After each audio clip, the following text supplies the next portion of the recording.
اللہ کے بندو، یہ قربانیاں جو لوگ دے رہے ہیں، جن کی تصویریں آپ دیکھ رہے ہیں، ان کے پاس کتنے آپشن موجود ہیں اس چیز کے، وہ بڑی آسانی سے ان سب چیزوں سے بچ کے نکل سکتے ہیں۔ ان کے لیے دنیا بھر کے ملک کھلے ہیں، یورپ تک انہیں پیشکشیں کر رہے ہیں کہ آپ یہ جو 38 سال 40 سال سے مسلسل آگ اور بارود کی برسات میں بیٹھے ہوئے مستقبل، کوئی دن زندگی کا ایسا نہیں ہے۔ پچھلے 38-40 سال سے غزہ کے مسلمان، ایک چھوٹا سا شہر، اسے ساری ایک بڑی جیل بنا دیا گیا، چاروں طرف سے اس کا محاصرہ ہے، 3 طرف اس کے، 2 طرف بڑی دیوار اور باڑھ کھڑی ہے، ایک طرف جو اس کے سمندر ہے، تیسری طرف اس میں بدقسمتی سے مسلمانوں کا، فرعونوں کا ملک ہے یہ مصر، یہاں فرعونوں کی اولاد آج بھی حکمران ہے، وہاں وہ بیچارے وہاں سے نہیں نکل سکتے۔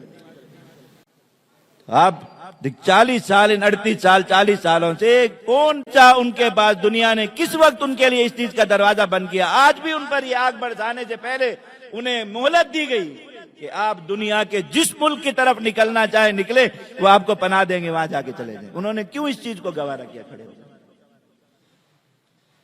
کوئی یہ صرف گھر کی محبت ہے کہ ہم اپنا گھر نہیں چھوڑنا چاہتے؟ یہ صرف زمین کی محبت ہے؟ کون شخص ایسا دنیا میں جو گھر کی محبت میں، زمین کی محبت میں، ایک ایک گھر سے 30-30 40-40 لاشیں اٹھا رہے ہوں خوشی سے، اور ان پر بھی کھڑے ہو کے اللہ اکبر کے نعرے لگا رہے ہیں جی ہم گھر نہیں چھوڑیں گے؟ بڑا آسان ہے مسلمانوں کے لیے کہنا۔ آج یہاں کوئی لا کے 2 ٹینک کھڑے کر دے کہ اتنے گھنٹے میں آپ یہ علاقہ خالی کر کے نکل جائیں، میں دیکھتا ہوں کون سا مسلمان ہے، ہمارے آبا و اجداد یہاں ہیں، ہم نہیں چھوڑ سکتے، ہم اپنا گھر نہیں چھوڑیں گے، ہم جائیں گے اپنے محلے کی محبت کر۔ کون سا مسلمان ہے؟ دکھا دے کھڑے ہو کے جو یہ کرے۔ کس چیز کی خاطر وہ یہ ساری قربانیاں دے رہے ہیں؟ مسلمانوں کو یہ سمجھا، وہ آپ سے ان قربانیوں پر کھڑے ہو کے کہ بھیک نہیں مانگ رہے۔ آپ نے نہیں دیکھا ہوگا کہ کوئی شخص کھڑا ہو قربانی لاشوں پر کھڑے ہو کے وہاں کوئی آپ سے یہ کہہ رہا ہو کہ آپ کمبل بھیج دیں، کوئی آپ سے یہ کہہ رہا ہو کہ آپ ہمارے لیے دوائیں بھیج دیں، ہمارے لیے روٹی اور پانی بھیج دیں۔ ان کے منہ سے کبھی آپ یہ بات نہیں سنیں۔ کیا سمجھا رہے ہیں مسلمانوں؟ اتنی بات سمجھ لو، یہ سب کا مسئلہ ہے، سب کا مسئلہ۔ یہ صرف ان کا مسئلہ نہیں ہے، یہ سب مسلمانوں کا مسئلہ ہے۔ اپنے دل میں یہ بات خود بٹھائیں، اپنی اولادوں کو، اپنی نسلوں کو یہ بات بتائیں، تاکہ ایک چنگاری تو زندہ رہے، کسی وقت بھڑکے گی آگ، انشاءاللہ ان کو جلائے گی۔ اللہ رب العزت نے قرآن مجید میں یہ بات بار بار ارشاد فرمائی ہے کہ یہ یہود اسی طرح اس سرزمین پر 1 بار نہیں، 2 بار نہیں، 4 بار نہیں، قیامت تک اسی طرح ذلیل و رسوا ہوتے رہیں گے اسی سرزمین پر۔ اللہ رب العزت نے لکھا ان پر، قرآن تو پڑھیے آپ۔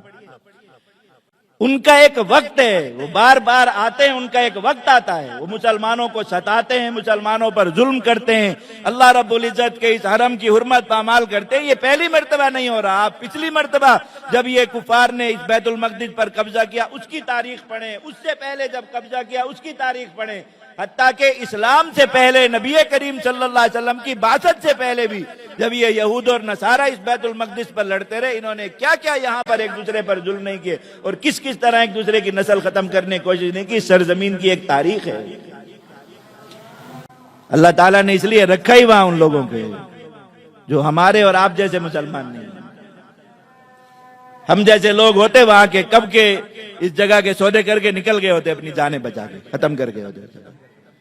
اللہ تعالیٰ نے وہاں وہ مسلمان رکھے ہیں جو ہزاروں لاشوں پر بھی کھڑے ہو کے، اپنے چھوٹے چھوٹے پیارے معصوم پھول جیسے بچوں کے ٹکڑوں پر بھی کھڑے ہو کے، اپنے موقف سے ایک لمحے کے لیے بھی دستبردار ہونے کے لیے تیار نہیں، ایک لمحے کے لیے۔